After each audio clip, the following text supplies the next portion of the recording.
नमस्कार दोस्तों। ईश्वर ने हम सभी को खुश रहने के लिए बहुत सी वजह दी है, पर हम जो हमारे पास है या सोचकर खुश नहीं रहते, बल्कि जो हमारे पास नहीं है उसे सोचकर उदास रहते हैं। शायद इसलिए हमारी जिंदगी में उदासी के रंग गहरे होते चले जाते हैं। एक तितली की कहानी के जरिए आपको ये बताता हूँ। एक तितली थी, कहीं आती जाती नहीं थी। हवा में उड़ना, घूमना और खुशियों के संग लहराना उसे पसंद न था, या यूं कह लीजिए वो आलसी थी।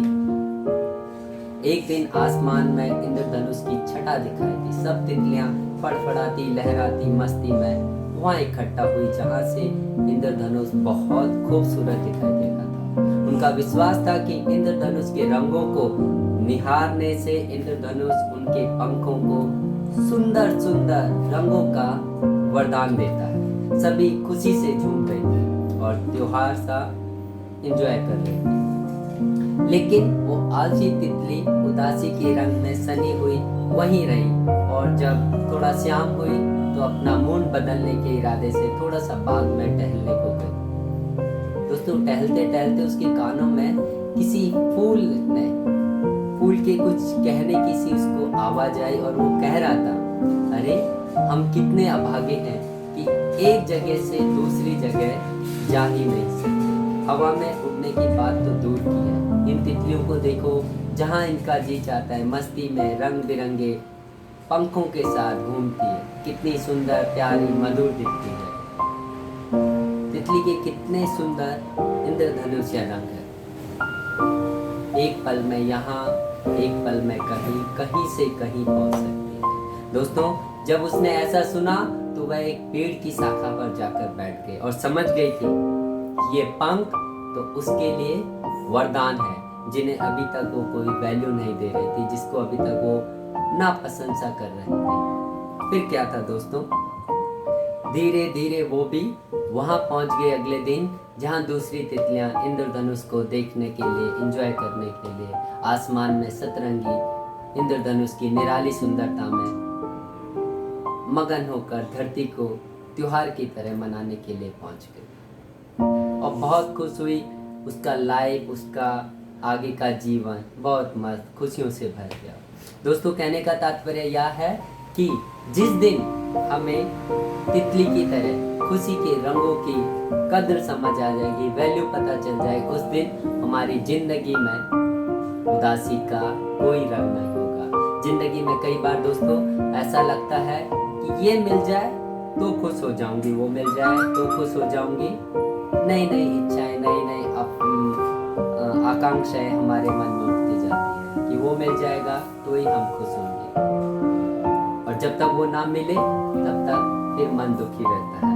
ऐसा नहीं कि वो चीजें नहीं मिलती, कई बार वो चीजें मिल भी जाती है, पर वो क्षणिक भर के बाद फिर हमारा मन नई चीजों की आकांक्षाएं करने लग जाता है, इच्छाएं करने लग जाता है। और दोस्तों, जीवन में हमारी हजारों, लाखों, करोड़ों इच्छाएं होती है, सबकी सब तो पूरी नहीं हो सकती, लेकिन कम से कम जो पूरी हो गई है उसको देखकर हम एंजॉय कर सकते हैं। फिर कुछ भी हमारे जीवन में मिलना कभी बेकार नहीं होगा। जितना हमें मिला है उसी से हम संतुष्ट होकर उसी को एंजॉय करते हुए हम अपने जीवन को भी कलरफुल बना लेंगे। दोस्तों, मेरी समझ में तो आता है कि खुश रहना तो एक आदत है, एक स्वभाव है, एक नेचर है, एक फीलिंग है, एक आपका अपना ऑरा, अपना एटमॉस्फेयर बन जाता है, जिसके लिए जरूरी नहीं कि खुश रहने के लिए आपको कोई कारण चाहिए। हाँ, माना ये हंसना, मुस्कुराना मन के भीतर की खुशी का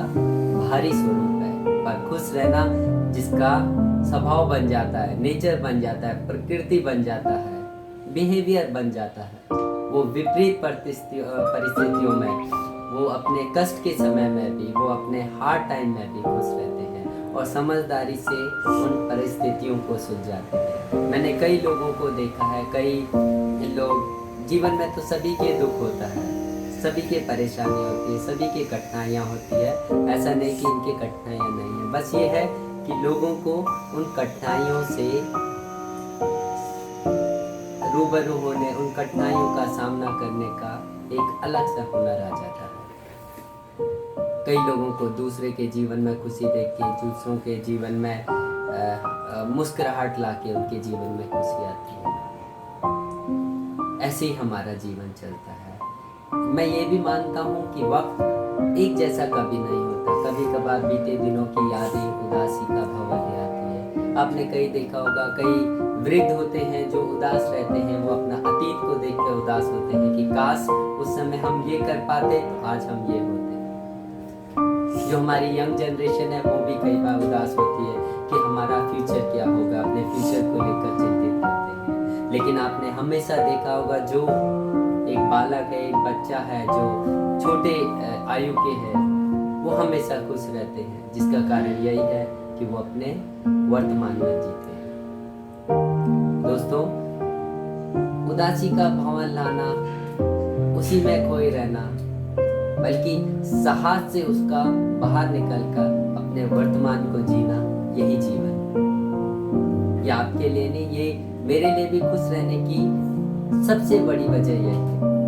आज मैं आपको बताता हूँ मेरे खुश रहने की जो रियल वजह है वो क्या है। वो मेरी नहीं, आप सबकी भी है। कई लोग उसको समझ नहीं पाते, जान नहीं पाते, वैल्यू नहीं देते या उस पर इतना विचार नहीं करते। मेरे लिए जीने की सबसे बड़ी वजह यह है कि जब मैं आज सवेरे उठा तो खुद को जिंदा पाया। नहीं तो आप भी जानते हो, कई लोग जो रात को सोए आज सवेरे नहीं उठे। मैं उठा, जीवित हूँ, आप लोगों से बात कर रहा हूँ, सांस ले रहा हूँ, अपने परिवार वालों के साथ, अपने दोस्तों के साथ, अपने मोहल्ले में, अपनी इस प्रकृति, अपने इस इन्वायरमेंट को देखकर खुश हूँ, एंजॉय कर रहा हूँ। सोचो, ये क्षण अगर मेरे जीवन से निकल जाए, मेरा सारा जितना भी चिंतन मनन जो भी इच्छा सब खत्म। भगवान ने, कुदरत ने, प्रकृति ने इतनी अच्छी चीजें मुझे दी है, मैं उसकी वैल्यू नहीं कर रहा, उसका फायदा क्या है? इसको वैल्यू तो करो। और सोचो, जैसे ही आप इसको वैल्यू करोगे, क्या आत्मा में खुशी, कितना आपका जीवन हर्षित हो जाएगा। खुशी खुशी, इससे बढ़कर आदमी को क्या चाहिए? लेकिन जो आराम से मिल गया है उसकी वैल्यू नहीं। जितना आप अपनी जिंदगी की छोटी छोटी चीजों में, छोटी छोटी बातों में या छोटे छोटे अनुभवों में खुशियां खोजोगे, उतना ही जीवन को सरलता से और प्रसन्नता से जी पाओगे। इस तरह हम अपने आप को नहीं, बल्कि अपने आसपास के वातावरण को भी पॉजिटिव वाइब्रेशन से भर देंगे, जिससे हमारे संपर्क में आने वाला हर इंसान हमारे साथ खुद को खुश महसूस करेगा। और ऐसा बिल्कुल नहीं है कि ये आप इन मेरे विचारों से सहमत हो, परंतु मेरी रिक्वेस्ट है कि खुद को खुश रखने की आदत को विकसित करने का एक प्रयोग आपको जरूर करना चाहिए। और मैं आशा करता हूँ कि ये प्रयोग कहीं ना कहीं आपके जीवन को खुशियों से भर देगा, बहुत अधिक खुशियों से भर देगा। इसको अपना रूटीन बनाइए, एंजॉय कीजिए, हमेशा खुश रहें। आशा करता हूँ दोस्तों, ये विचार शायद आपके जीवन में थोड़ा सा एटलीस्ट जरा सा भी अगर पॉजिटिव लेके आ पाए तो ये मेरे लिए, आपके लिए बहुत खुशी की बात है। धन्यवाद।